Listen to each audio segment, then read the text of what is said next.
Castelao dixo que non quería voltar a esta terra mentres non fose ceibe, e trouxeron os seus osos a forza. Agora, Castelao, Rosalía e todos os que están aquí dentro pretenden que sexan desprezados.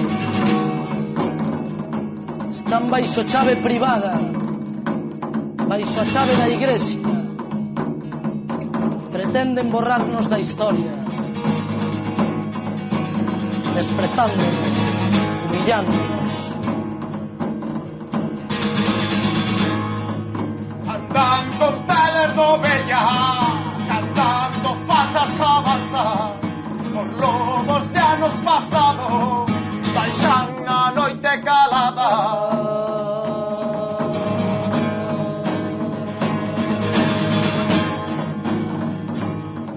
Mala morte non me mate, veñen con autonomía, merciada por cacique, maldita falta facía. Se non te desachos traémolos nós, arados de ferro e Kalashnikovs, e Kalashnikovs, e Kalashnikovs. Se non te desachos traémolos nós.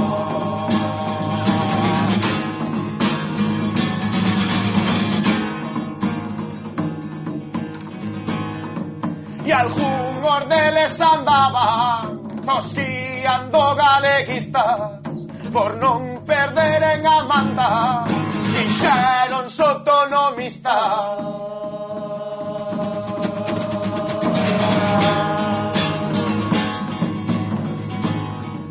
E ás veces falan galego e presumen de labradores. A perdición da Galiza está en maos deses señores. Se non te desachos traémolos nós, arados de ferro e Kalashnikovs, e Kalashnikovs, e Kalashnikovs. Se non te desachos traémolos nós.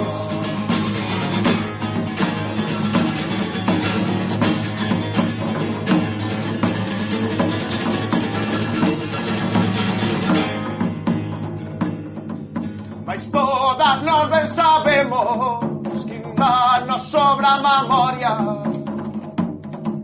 40, 50, 60, 70 anos de silencio non enterraron a historia.